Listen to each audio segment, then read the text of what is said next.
Holy shit. Holy We shit. just stopped recording to watch this trailer.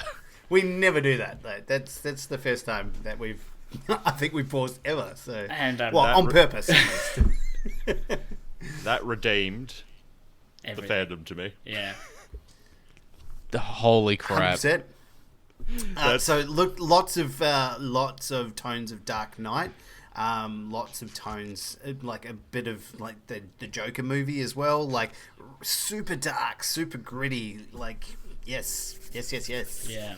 Rubbing my It looks like together. a darker Nolan. Yeah. Yeah. It Yeah, does. yeah. It's interesting as well because I don't know whether this is going to be like one of those films, say like Batman Begins, how it has sort of the different timelines, if you will, in the film that sort of all attached together, or whether it is I going don't to know if be they will, a- because that's a very Nolan thing, is to have a... Yeah. But whether it's going to be we're actually again going to see Batman becoming Batman, because he's got sort of a muscle card modified version of a Batmobile. I'm just gonna say, I do not need to see another scene of fucking pearls, like pearl necklaces breaking. Like we don't need that anymore. We know who the Batman is. Skip past that shit and just go to him being fucking Batman.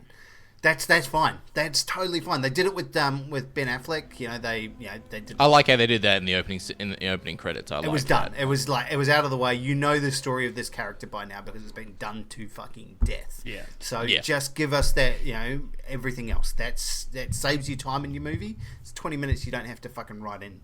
So yeah, hopefully we see that. We saw Catwoman as well. We saw a bit of that, which looks kind of cool. A little bit less Anne Hathaway, which is nice. Yeah. Yeah, it's Zoe Kravitz, I think. Yeah.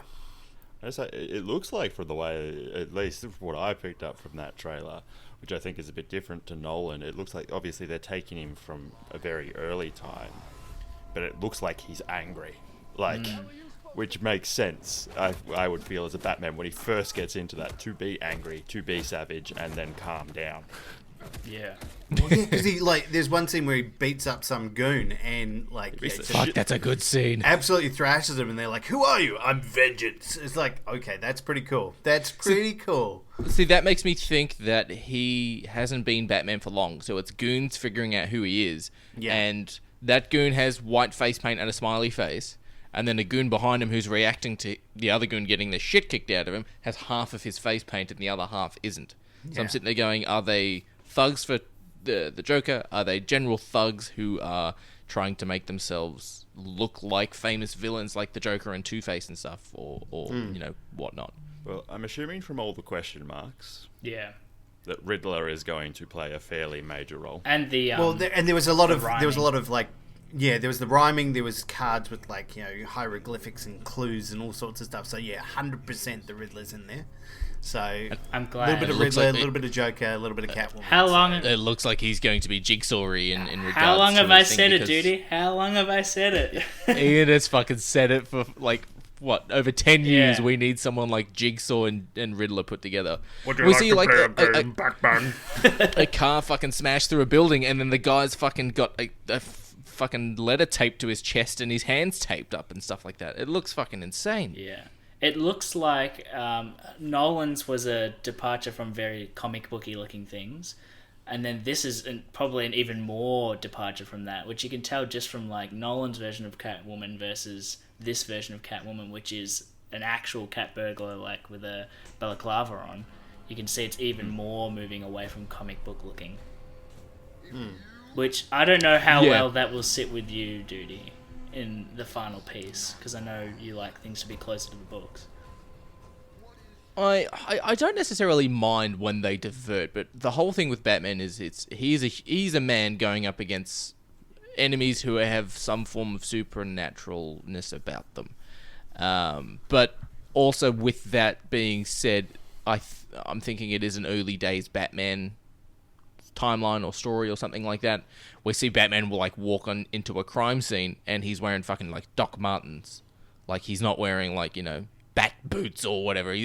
Like it's a very They're a early bit more concept. combat booty than Doc Martens. They didn't have the signature yellow stitching, of course. But, you know. Yeah, but like they just looked like boots you could actually buy rather than like a gauntlet-y boot that Batman generally say tends to wear.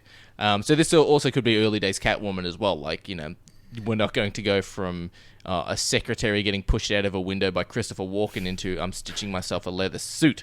So it could be the natural sort of progression as Batman's outfit updates. So does Catwoman's and so on and so Because forth. Catwoman's wearing like essentially just a balaclava as But it's got like a little pointy ears sort of coming out of the back of it. We see in one shot, like like the stitching is protrusions at the of a back. little bit of the fabric. Yeah, the stitching.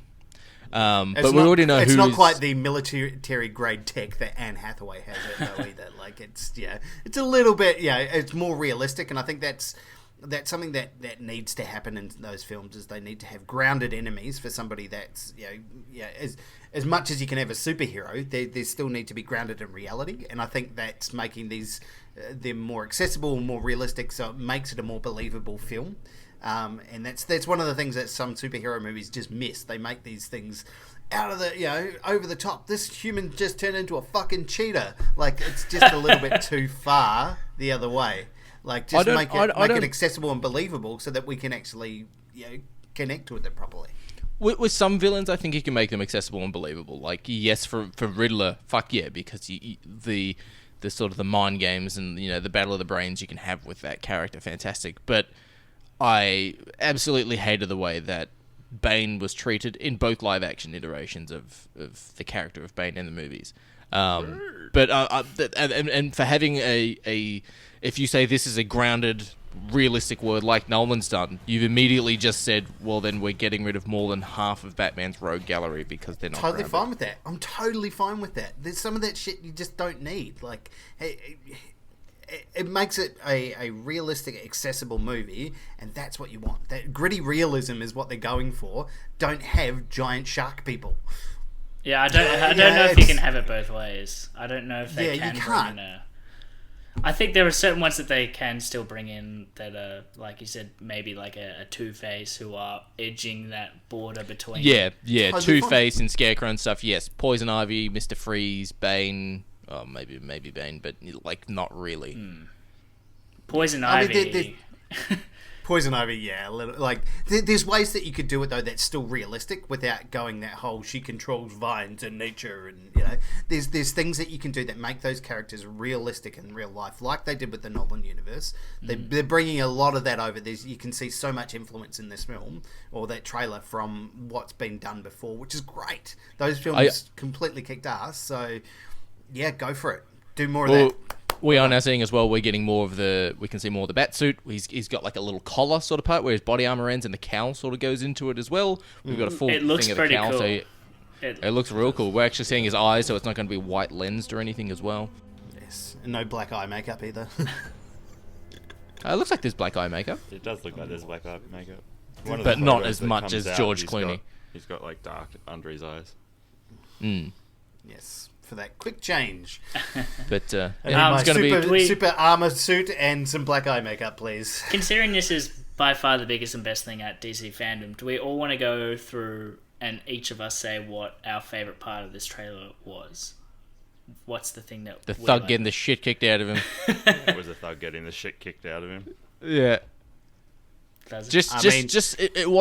It's one shot. The camera doesn't move. I think, yeah. And you're just seeing that brutality of I think the thing about that I liked as well is that we're getting fight scenes that aren't blurry, cutting, camera moving to kind of obscure the fact that whoever it is in the Batman costume at that point in time can't really move very well to actually perform these martial arts moves as well as they want to be able to.